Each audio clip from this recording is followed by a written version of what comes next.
Live. Check. Great. My audio is actually working this time. So. Oh, wait, hold on.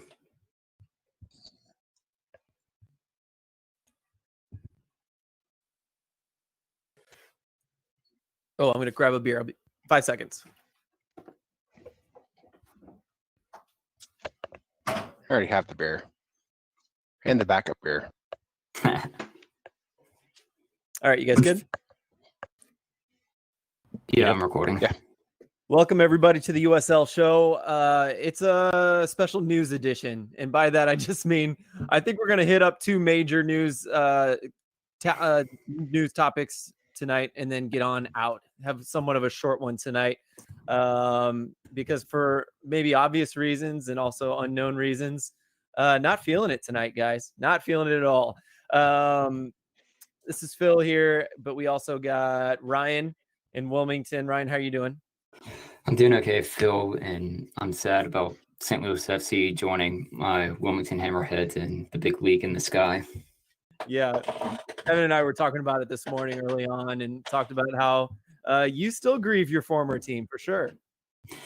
Yeah, and just seeing all the reactions from everyone online, it's just kind of heartbreaking just to know that everyone has just kind of gone through roughly the same experiences of you spend so much time going to those games, and so much money invested, you meet a ton of your friends, so make so many connections, that just to have it all just disappear is just kind of heartbreaking.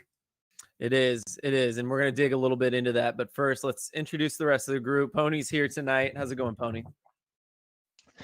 Pretty good. This is just an absurd week that there are topics that would probably be the lead for most weeks that are going to be relegated to we don't even touch this week, given how everything's gone in these last 4 or 5 days. Yeah, it's been so crazy. Yeah, and there's plenty of space to talk about that online for sure. Twitter's covering a lot of those things. Reddit is a good place to talk about those things. But tonight we're gonna keep it a little short. Alan, your first love is playing tonight, not San Diego, but OC's playing right now. Yeah, they're taking on Vegas, so it's going to be an interesting one. Vegas is always a crapshoot. Badoom tis. We saw what happened a couple days ago, so who knows what's going to happen. But it looks like good news so far. Spoilers. Good. Yeah, actually, I don't have the game on. I've got like a million things going on as usual on my screen, so I don't have it going. I wish I did, but here we are. I called that your first love, but I don't know if you had like a Euro team that you liked well before Orange County and San Diego came along. It was. I mean, I paid attention to like Liverpool and stuff. But it was basically, hey, I really like the USL. The closest team to me that I could drive to in any reasonable amount of time is Orange County. Oh, and they're also a pretty attractive team to watch. True. And so at first it was Orange County, kind of Phoenix a little bit, just because, I mean, who doesn't like watching Phoenix? But yeah, I really spent some time there, got to know the players and the coaches, and it's been super fun watching them evolve. How far is it from you? I've asked you before, but I forgot. With and without traffic, let's say.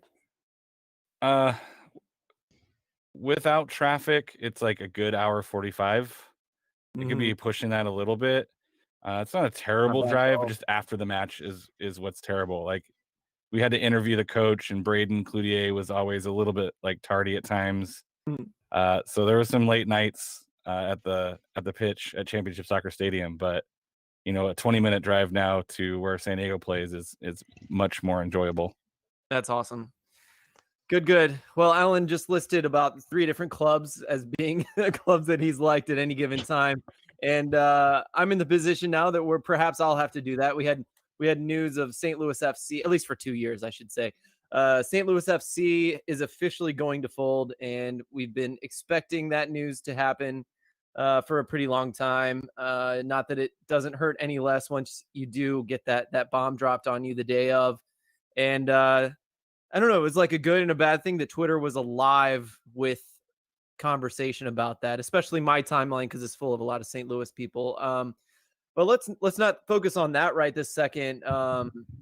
This affects the whole league, Pony. Why don't you start us off, because this is the possibility for a lot of other teams in the league right now. Yeah, I think to me the two teams that are going to take the most note of what happened here are Sacramento and Charlotte, who are both going to be going to MLS in the next few years, as well as St. Louis. And as living in Sacramento, I mean, I could walk to Sacramento Stadium in 15 minutes if I want to. That's how close I live to where they're playing right now. This is really not good news to me, because it raises the question of, are these other teams going to bail before they actually get moved up to MLS? Or is it going to be more of a Cincinnati move where they go, hey, check it out, we're just going to throw all this MLS borderline money at players until we basically are the best team in USL and crash out in the playoffs, but are one of the better teams in the USL and then move up to MLS the next year? It's a good question, because now we've seen both extremes. We've seen the situation where someone says, we're done, we're pulling the plug, and you just guys deal with it 2 years from now when you move up to MLS. And we've seen the side that says, hey, we're going to keep pushing for the fans, we're going to keep making them happy, we're going to put a team on the field, and not only that, we're going to put a team on the field that probably is a really bad MLS team on the field. I don't know which way they're going to go, but now we've seen it's not necessarily going to be one of those situations where Sacramento and Charlotte become the Cincinnati, where we all go, well, they have this inherent unfair advantage where they're willing to throw all this money at players who are borderline MLS talent because no one else could actually do that. I mean, that was my gripe with Cincinnati in their last years. They had all this situations that no USL team could actually have done. I mean, if Louisville wanted to say, oh yeah, Mr. whoever is on Cincinnati, you want this contract for X dollars, and Cincinnati said you want this contract for X dollars, and if you do good, you'll be on an MLS team next year with us. The fans will be behind you to start. That doesn't exist anymore. So I get nervous that Sacramento or Charlotte could just say, you know what, with this whole COVID thing already hurting us financially, we're going to completely pack it in. We're going to fold for a year. We're going to be back in 2022, whatever it's going to be. And please come back and support to that point for a year. For one more year, you have no team. I'm legitimately scared about that for both Sacramento and Charlotte, even though I don't live in Charlotte. I don't want Charlotte to have that happen to them. The last thing I want to do is the Independents at the end of this year go, you know what, we're done until we go in MLS. Last thing I want to see for Sacramento, we're done until we go to MLS, because that's not fair for the fans. That's not fair for the players who now have no job. Basically say, by the way, you're cut because of all these reasons beyond your control. But I mean, I'm just nervous of what this means for everybody, because this could be a complete disaster for fans, players, coaches, staff, all these people, or this could be a success story like Cincinnati was, where you go from your USL team to, hey, we have MLS ambitions, to, hey, we have MLS, to we are in MLS, and there's no skipped beat. But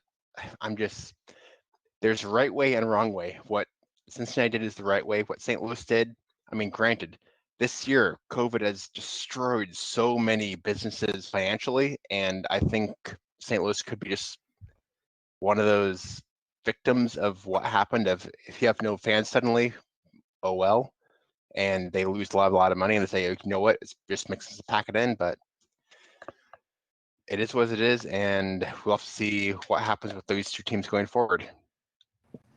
Yeah, do you guys think it worked for Cincinnati to ramp up the USL side and turn it into the MLS side as far as the crowd, right? On the field was a little bit different. I like that they tried it and it didn't work out, but is that the way to go? I'm not sure every team it works that way for, though. You know, like Nashville had some weird numbers right before they started MLS.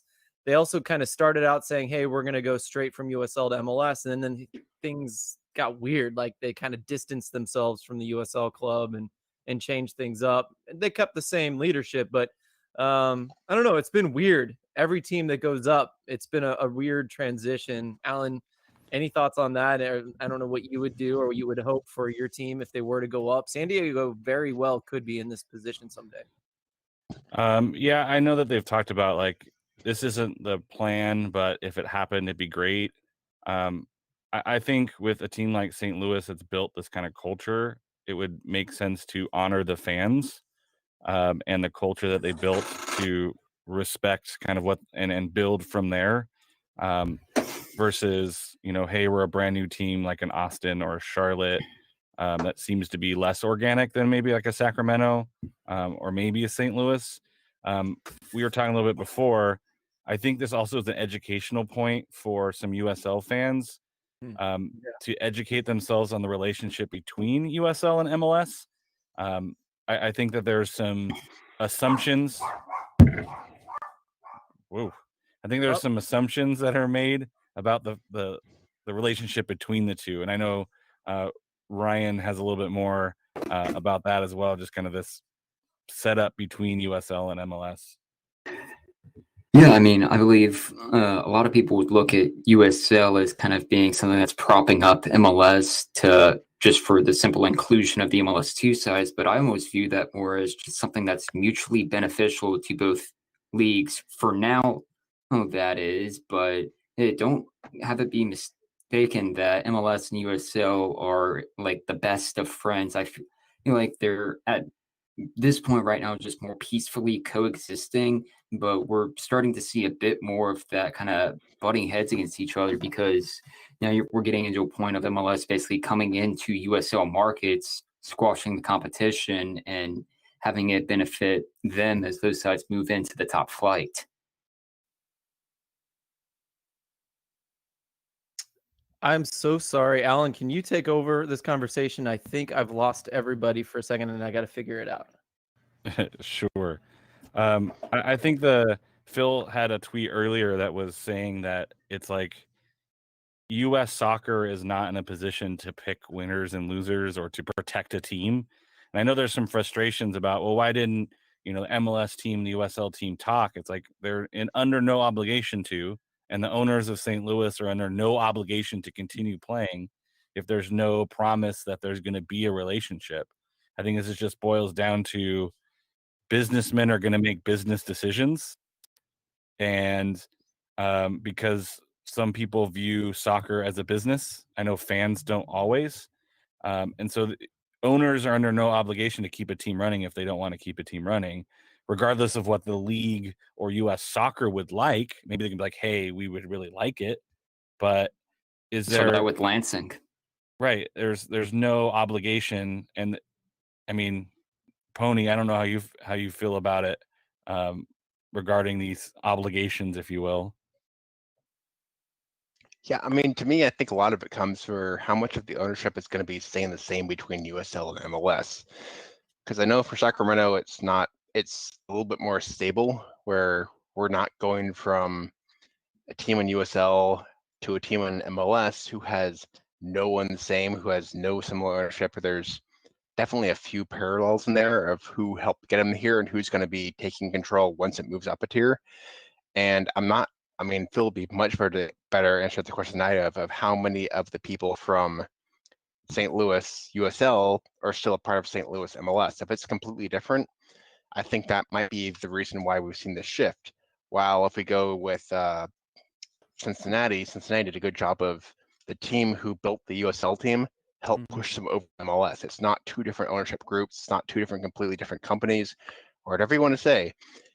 And I think that helps make it stable as the team is actually able to work with the players, the fans, and everyone else to push together to a new frontier. Even if it's a bad first year or two in the frontier, they actually are pushed together, as opposed to saying that company A is going to build up a fan base in the city, and then company B is going to swoop in and say, hey, Garber, here's $300 million. We want an MLS team. And then he goes, okay, cool. And company A collapses because suddenly their USL team no one cares about because they have MLS in the same city. I feel it's just a good representation of what happened in St. I don't want to speak for you because I don't know what happened there enough. Yeah, it's exactly what happened. But it was a weird situation. And I think there was an accidental, at least, first of all, let me say that Flyover Footy's kind of coming back, my St. Louis podcast with my three other partners there, that we did a show finally last night, and it happened to be, obviously the night before the announcement. So we dropped that episode today, and luckily it worked out. Like, I drank way too much, and I got really, really, really heated, as I've done maybe once a year on the USL show. And so I got real intense, and I got real worried about dropping that episode. I thought about cutting a lot of my stuff, but then the news dropped, and I was like, I'm just going to put it out there. So I want to say that if you want to hear me heated, that was last night for sure. And I've had a lot of time to process. And now I'm going to be a little more practical about it. But there was this weird accidental, and we said this on Flyover Footy last night, that an accidental bait and switch, where the very first thing they put out, like one of the first things, was this pyramid in St. Louis. And at the top was the MLS team. Second in line was St. Louis FC from USL. And toward the bottom was the academy with St. Louis Scott Gallagher and St. Louis FC. And all of us St. Louis FC guys were like, great, this is what we wanted. This is what we were hoping for. That means St. Louis FC is going to turn into MLS. And then a few months down the road, maybe a little longer than that, that pyramid disappeared. And I should say at this point also that our owner of St. Louis FC is a minority owner of the MLS team as well, St. Louis City SC. So we were just in like great spirits. It was perfect. We love Jim Cavanaugh, the owner of St. Louis FC. He's going to make everything right. And then we just saw him drop off the face of the planet as far as the MLS team is concerned, and less decisions. It was very clear they had no part of those. And I think that at some point there was a quote coming from the owners of MLS, the money guys with MLS. Someone asked, like, what's going to happen with St. Louis FC? Are you worried about whether they're going to make it after this year? And she said something like, that's up to St. Louis FC. They're going to have to decide what they want to do. And so at that point, my heart was just crushed. This happened a week or so ago. And so, yeah, Pony, I think what you're getting at is like these people who put up the $300 million, they're coming in, they're putting up the money, they're going to decide what they want to do. And they should be able to, right? They shouldn't be held down or feel like they're restricted in any way by having to submit to this St. Louis FC situation. People wanted them to keep the colors at first. People wanted, I wanted them to bring in the academy and build out of that because it's a good academy. And like none of that's happening because they want to come in. The new athletic director wants a blank slate. Like he came here so he could have a complete blank slate and start from scratch. And so that means, from what it looks like right now, absolutely no St. Louis FC involvement in that. And the hardest part about that is the loss of the fans, right? And I think that's what we're all mourning today, is that there's a cool way to do this. There's like a grassroots way to grow something. And if there's something you see from like a lot of comms departments, comms directors out there, especially the higher up you go or the bigger pants they feel like they have, the less they care about grassroots anything. And so, MLS is, yeah, they want to incorporate the Luligans, but I don't know if they care. I don't know if they care if anyone from St. Louis FC actually comes to games. Again, maybe it's only money because they're not going to be the bulk of the money coming in for an MLS team. And that's all those things hurt me very much because that's not how I saw it happening in my mind. It's not how we were led to believe for a very short amount of time, but here we are. I don't know how to transition out of that. Someone talk. Yeah. Grassroots gets messy. Go for it. As a grassroots gets messy, I think anytime you're dealing with grassroots organizations, there's less control. And so I think there's a little bit of worry about grassroots organizations. And, when you lose track of control or you have any type of distraction or any type of messiness, things can go, not the way you would want them in a controlled environment. When you spend that kind of money, you want as controlled environment as you possibly can. That's a better way to put it. Thank you. You're welcome. I still hate it. No, for sure. And I don't think it's necessarily the best way to go about it, but I do feel like they want everything very controlled. I mean, it's yeah. I mean, that's like my thought. Yeah. Go ahead, Pony. No, that's my thought. This is unfair for the current St. Louis supporters. I mean, their team is basically going to be non-existent and they're being pushed and check this out, this new club. We have new logo, new brand, new everything, and you're going to love them. I guarantee you, they're going to love them. And this is different than what they've been supporting for these last few years. St. Louis has been one of the clubs over the last few years that people recognize. Their supporters groups are recognized. I mean, it's not like this is a club whose supporter group is like an MLS2 club who has maybe 50 people go to a game. This is one of the bigger clubs. This is one of the most attended clubs. This is one of the stories that you look at in USL and go, boy, if I started a club and they did what St. Louis did, I'd be happy. They'd make me money and they'd be successful. They'd be promoting a brand. They'd have everything behind them. And with this MLS push, they're destroying that and just saying, oh, by the way, guys, support our club. Yes, I mean, you're going to. What else are you going to do? You have to love our club or just go away and completely. And that's what sucks to me is we're basically being force-fed, love this MLS side, and oh, by the way, you don't have a team for 2 years. Just come back in 2 years. I guarantee you, you'll love it. We'll be good. We'll have a new stadium. You'll love us. And I don't understand in what world MLS teams think this is how you build a fan base. I mean, if nothing else, just say MLS teams goes, you know what, for a year and a half, we're going to fund the USL team. We're going to keep their funding the exact same, and we're going to say, hey, we're going to put out open arms and say, you know what, we're going to say, if you join our team now, in 2 years, you might be in MLS. Do what Cincinnati did. Say we're going to be there. We know we're going to be there, and we're going to. This is a tryout. This is a 2-year tryout to be an MLS player, but they're not doing it. They're saying goodbye to everybody and hoping the fans stick around. And because I know St. Louis fans are good fans, are going to probably stick around and be still supportive of this club when it comes to MLS. But it's not fair for them. It's not fair for the players. It's not fair for the staff. And I mean, there's no better way to put it than just you're screwing everybody and relying on their loyalty to have a good first year. I mean, I don't know whatever. There's no good way to put this. This is a horrible move on everyone's part, and I feel sorry for everyone in St. Louis and hope this does not happen in Sacramento and Charlotte. Yeah, I think I hope they have a plan for the next 2 years. I hope it's not going to be nothing. I do think there's a possibility of there's some stuff I've come across where I think there's a possibility maybe we lose St. Louis FC for a year.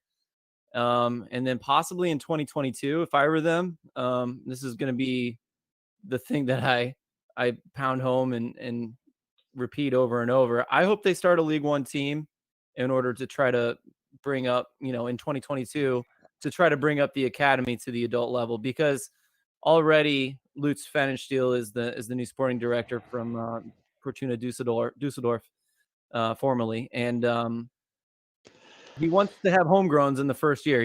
So if he wants homegrowns, he needs them to be experienced enough to be able to start. It's a long shot to be able to do that starting in 2023. So I surely hope he's going to bring in veterans, slightly young veterans that can play in League One for a year and start in the MLS team, or at least be a sub in the MLS team in the following year. But that's the best we got right now. We're not going to see any other pro soccer for the next 2 years. We've got a couple semi-pro teams in the league that's going to have to fill, make me happy. And they are going to play. They're really awesome clubs. I'm excited to watch them. But Pony, your emotions match what I was this morning and most of the day for sure today. I hate the way it's being done, because this is the last thing I'll say is that it just feels like they had to choose. Like, are we going to do it our way, all the way? And are we willing to risk losing fans to do that? I feel like that had to be the counter to what they decided to do here. And I do think they lost a couple fans, but I think you're right, Pony. In the end, everyone's going to fall into line, and they're probably counting on that. And that's not really fair. It's kind of shitty. But at least they like made it. Like I said, I'd rather have a few years of St. Louis saying we're going to be this borderline playoff team. We're going to give a bunch of kids and veterans who we think might have a chance in MLS to try. If they make it cool, if we cut everybody, that's also fine.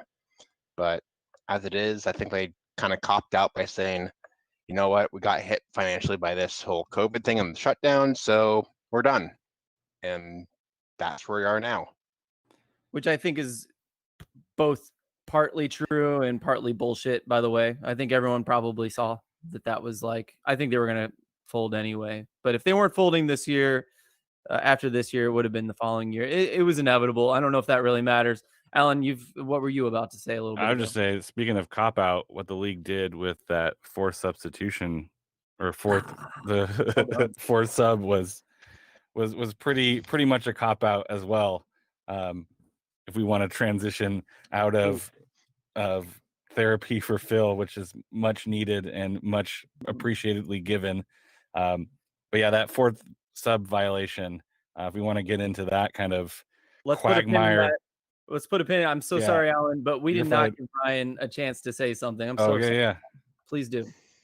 And I just wanted to, as the last thing to say on this situation, and I feel for the supporters, just especially now that just the state of the season, that some teams just either don't have fans or it's not the same with fans, that there's just not able to be a proper way to say goodbye to the team. I was fortunate enough with my Wilmington Hammerheads in 2016 that we had one last match at home at Legion against the Richmond Kickers that we won 2-0, and it was an emotional atmosphere, and I was so happy that I was able to be in attendance. I actually came home from school for that weekend specifically because I knew I wanted to be there for that final game as a chance to just say goodbye. And I just feel for the St. Louis supporters that there's not going to be any real closure on this end. It's just at the end of the year, it's going to be that at the end of the season, that's going to be it. And that's the end. Yeah. I was able to catch the second half because of a rainstorm. I was going to miss the last game that we had. I was going to miss it, and there was a rainstorm, and I had a show with my cover band, and so like I wasn't going to make it, but the rainstorm stopped my show, and I drove over and caught the second half of the final game, and I got pictures. We won 3-1 against Sporting Kansas City 2, which is nice because they're somewhat of a rival, I guess. So that was awesome. And so I did get my final moment there, and I had a feeling at the time that it would be. I really did. And so I took pictures so I could commemorate it.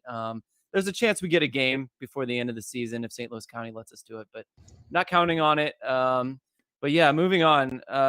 Thank you, Ryan. I'm glad we got that in there. We had a problem with the sub. A fourth sub was used by San Antonio, right? And they used it 4 times. They subbed 4 times, and you're only allowed 3 different windows to use 5 subs. And it was allowed by the 4th official. And we did a lot of reading of rules and tried to figure this out. And I think we had a good handle on things. And the ruling came down, is that today or yesterday, right? Yeah, the ruling came down yesterday from the league on what happened after they discussed it with pro referees. Pony, you want to get us started on this one? Okay, well, I guess we could often. It was a confusing situation where I don't know what the actual rulebook says right now. And I think that's the big question. Is the rulebook says if you go over your allocation, it's a forfeit.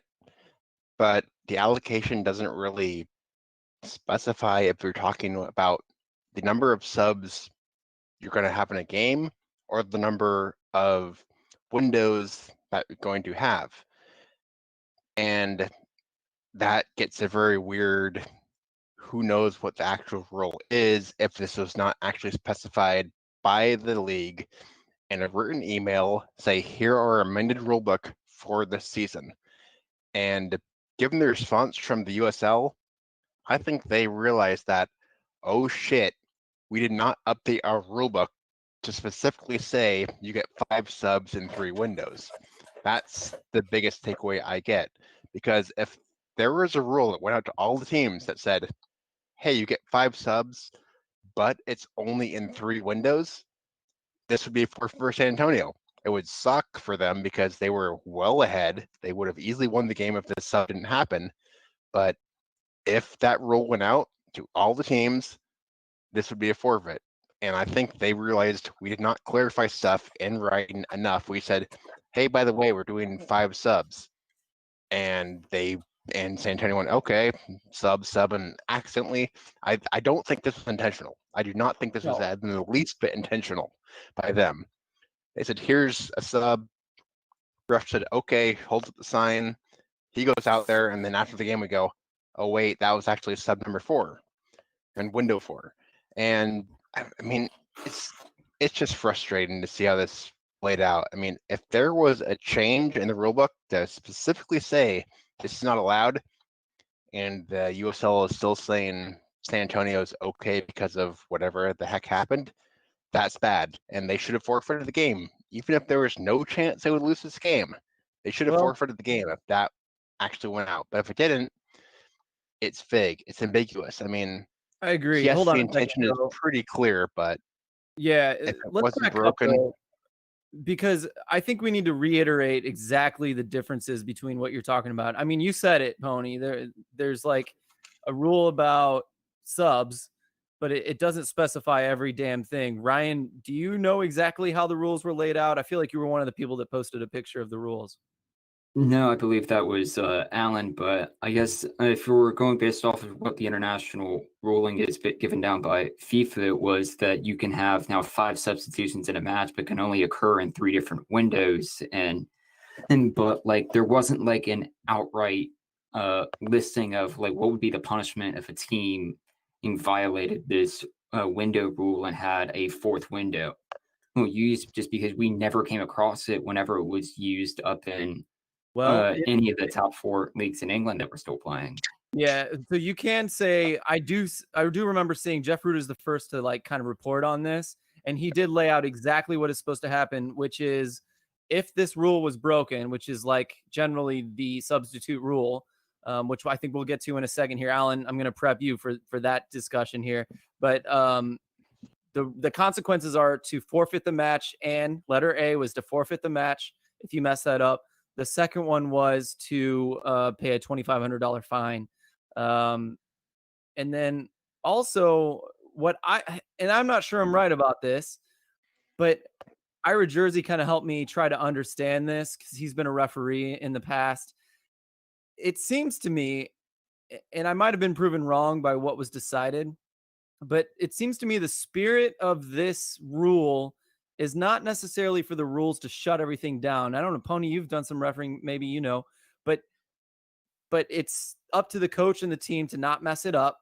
And then the 4th referee, the way I've heard it from multiple referees, is the 4th referee should probably have realized what was going on and said, hey, this is not the way it's supposed to go. This is your 4th window. You're not supposed to do it this way. Are you sure this is what you want to try to do? And then after the game is when the league comes down and gives punishment if something was done wrong. That was my understanding before the ruling came back. Now, Alan, you were able to post a few things to kind of help bring some clarity to this. What was the way you saw it? So there's like 2 different things. One is the 4th official. Now they might have amended it because of this rule, but they're in charge of just like the procedure. They're not supposed to even stop an ineligible player. So let's say you had a player that was suspended, but your coach puts him in. It's not the 4th official's job to be like, hey, this guy is ineligible. They're just supposed to notify the league afterwards. And then with Ben Wright from Speedway, put the whole rule, and an ineligible player is also someone entering a game after the substitution allotment has been used. And this is where you get into that problem of it's kind of ambiguous if sub allotment means your windows or sub allotment means those 5 subs. Because you can make an argument that San Antonio did not go over their sub allotment because they only used 4 subs as opposed to 5. Mm-hmm. So this is where it gets into that kind of ambiguous kind of rule where it's not exactly clear with the rules that we have. And talking to my attorney wife, she actually was like, that's kind of a dumb rule because there's so much ambiguity there that it would be really hard for USL to enforce that rule because San Antonio would be like, well, we didn't go over our allotment, we just went over our windows, and since you didn't say windows, I mean, you don't have a leg to stand on because we didn't like there's no punishment written out for violating windows. And so that's I think where it gets to that really sticky subject of what does allotment mean? And now we're getting into, we need to go to law school now to determine what allotment means. But yeah, it also says knowledge of whether a player is ineligible player is the responsibility of the team, not the referee or league. So there's that little tagline at the end. Everyone remember that phrase. Pony's itching to get in on this one, but I do think we've clarified the problems a little better now, Pony. So we're all ready to start hearing your arguments. Yeah, I mean, I completely agree with what was been said, but if you look at the statement from the USL itself, it says, while the laws should be adhered to by the referee, crews, and teams, the moments component is largely procedural and in place to avoid additional stoppages and delays. And I think that's what they're kind of punting on. We're not punting on, but saying San Antonio is not trying to milk the clock and say, we're going to make a 2 or 3 subs in stoppage time to run this game down. And to me, that's where they go. That's where the US is going, hey, this was because we were unclear. This was not San Antonio trying to say, hey, we're going to burn 3 minutes off the clock to make additional substitutions in the stoppage time. And just their wording to me makes me go, again, San Antonio made this move probably accidentally. And the USL went, oh no, we don't have rules for this now. So they're trying to go, so this is USL going, well, because San Antonio is not trying to delay the game because all these other things, we're going to say this was allowed technically. Maybe it shouldn't have been allowed. Who knows? I mean, granted, to me, yes, I think this should not have been allowed overall, but the rule book does not explicitly say this is a breaking of the rules, therefore it should be a forfeit. But I think that's the USL in their statement said that because San Antonio is not trying to just add time to the clock and delay everything, that it's technically fine because San Antonio is not breaching the intent of the 5 sub over 3 window rule by trying to make that in their favor to delay a game by 1.5 minutes when they're up 2-0 and up a man to kill the clock. So at least that's where I think about the wording says that. To me, USL realized, oh no, we've screwed this up, but here's a fallback on top of all the legal stuff that Alan already talked about. Yeah, I think that's what you're saying is exactly how I feel. That it almost feels like they won on a technicality, like the USL doubled down on what was decided and what was allowed is going to go through. And since there's nothing proving that we are absolutely wrong, we're going to stick to our guns on this one. And I think that's fine. I mean, technically they win.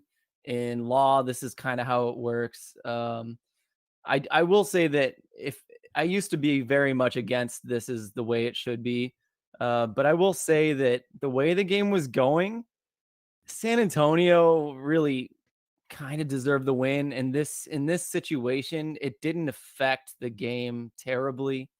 Now, if I was like thinking, what is the spirit of this rule? And was it very much broken? And was it San Antonio's fault? Absolutely. Yeah. So like, I would say the spirit of the rule, San Antonio should have been shut down, and they should have forfeited. But since they won 2-0, things were looking their way no matter what. They didn't do it on purpose. It didn't really harm anything. Again, like I'll allow the technicality, I guess. Alan, you didn't get to quite give your opinion on the matter. What do you think? I thought it was ultimately, I think it was the right call. I could have been very happy with them forfeiting the match and saying it's a forfeit. These are the rules. There might have been a clarification that people didn't know. It's like, hey, we sent this out and said when allocation is windows, it's an ineligible player regardless. But I think they looked at it and was like, I think there was an issue with one of the subs being in a hydration break. So you can even make an argument that they really only stopped the game 3 times anyway. So there's there's a lot of shenanigans happening. I would like USL to come out and say, moving forward, here is the rule and here is the language. And if you violate this window rule, here is the end result, your punishment, if you will. Because I think using a fourth window is, I think, less egregious than adding a sixth substitute. Like, to me, I don't think those are equal. So I would love for USL to come out and say, hey, we're going to fall on our sword here. It wasn't clear. Nothing really worked the way it should have worked. Going forward, here are the expectations and here are the punishments. Yes. Nailed it. Yeah, that was what I was going to say too, and I forgot all about it. The real lesson here is that they just didn't, they didn't have their shit together. It's a problem, and it's a debate because the law wasn't clear enough. Ryan, any last thoughts before we move on to something else? Yeah, I think it was just more of USL kind of admitting that they didn't think the rule through, or that it was just didn't think that it was going to come up as an issue at any point during the year. And I do think the scoreline of the match probably had a lot more to do with it. The fact that San Antonio were already up 2-0 in that game. And it just kind of says, like, okay, they've won this match. It's not gonna, we're not gonna argue the semantics over it. I do think we would have seen a different outcome had they made that final substitution. And then that would have provided them with a victory or with a draw. Yeah. Okay. Two quick ones. One's a rumor that maybe we should just make fun of because it's the USL show. Tyler Pashert of Lincoln City. Ryan, why don't you do this? You're better with details than I am. Yeah, it was. People were connecting the dots online earlier this week of the Indy 11 forward Tyler Pashert making a transfer over to current English League One team Lincoln City. They were saying that the clubs had followed each other online, and a few other rumors that's rolling around. I think it was the VP at Indy 11 had tweeted that Pashert isn't leaving this year, but it's always interesting just to see how USL teams and players would compare to other leagues outside of the United States. And the fact that it was even a rumor to connect one of the top forwards of the league this year to someone in League One, and is pretty somewhat of a decent indicator at where skill level of these players are. Yeah, I agree.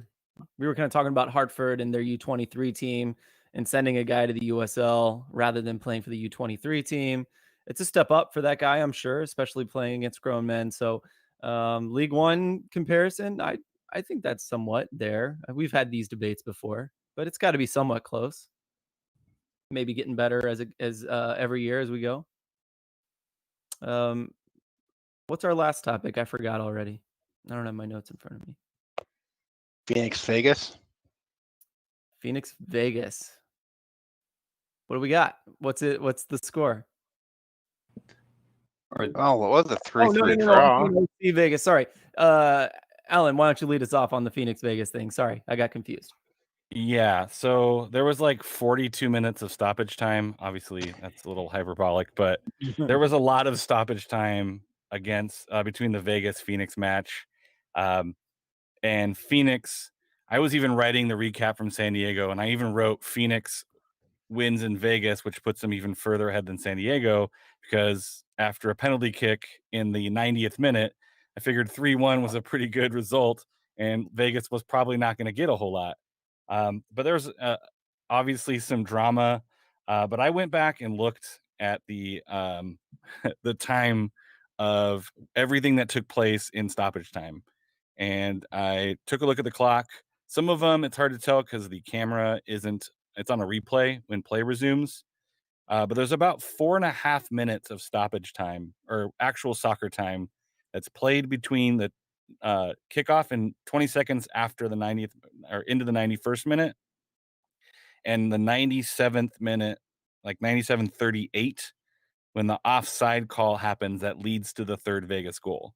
So I know there's a lot of harumphing around 8 minutes, 9 minutes, 10 minutes. But if you really look, there was like an injury. There was like 2 or 3 subs that were made between the 93rd and 94th minute. And then you obviously have a goal scored. So it felt like that went on forever, but if you actually took a look with a stopwatch or with your game clock, it's actually not quite as controversial as it would seem just looking at the number of stoppage time. And we all know that stoppage time is a minimum, it's like a suggestion. And so it's like anything between 4 minutes and 4 minutes and 59 seconds would be 4 minutes of stoppage time. And Pony, I know you've done some refereeing, so I know you know a little bit more ins and outs of added time, and that a referee can add time even in stoppage time if something happens, if a team's time wasting, if there's a sub. So I was like, yeah, because I'm like that fan. Oh, there's 10 minutes of stoppage time, blow the whistle. But then if you look at like what's actually played, it's about 4.5 minutes. And then that free kick took forever too. Yeah, I mean, to me, Phoenix fans are legitimately upset about this. I mean, you can't add this much beyond stoppage time unless something absurd happens, which actually didn't happen in this game. I mean, there were goals, there was a bunch of odd stuff, but how far it went was way beyond what I think should have been allowed on this one. It kind of more feels like a ref was going, hey, this is still going. Yeah, there's an injury, there's a sub, there's a goal, there's a sub, there's a goal. I mean, even if you say we're going to allow 4 or 5 minutes of added time and then push up to like 8 minutes, you have to have said this guy was on the ground not moving for 4 minutes. To me, as a ref, I mean, granted, I was never this level of ref, I was never this good of a ref, but I think Phoenix got burned on the. I legitimately think Phoenix got burned on this one. And if you want to ignore single calls, this is one of the worst ref decisions of the year so far. Because I think Phoenix should have won this one 3-2. The game should have ended, and we would have gone, okay, fine. But they let it go on for so long that Vegas got a chance. Vegas converted the chance. I mean, good on them. I mean, it's one thing to get a chance, but what's one more thing to actually say we're going to play one of the best teams in the league, get a chance far later in the game than we ever should have, and we're going to put it in the back of the net. So when that's on Phoenix, they should not have allowed the goal. I mean, if their defense was better, their keeper was better, whatever you want to say, they should not have allowed that goal. But they did, and they're rightfully upset with the ref. But I mean, if the ref's going to say, well, I added from this point, this point, this point, this point, I mean, I disagree. This should not have been a chance for Vegas to get this goal, but they did. We are where we are. And this is on USL Pro from here on out to say, hey, ref, that was fine. Or, hey, ref, why did you do that? We're going to demote you or whatever it's going to be. This is on USL Pro from here on out. Phoenix can't really argue this in either way. They can't appeal it. Vegas got lucky, got a point out of it, and we'll see where it goes from here on out. Woof. Bet Reddit was good on that one, right? All right. I think that's it. That's all the news we're going to cover today. I know there's a lot more going on, but those were the big ones for sure this week. And I hope you enjoyed the show. For Ryan, Pony, Alan, and me, Phil Grooms, thanks for listening, everybody. We'll talk to you next week.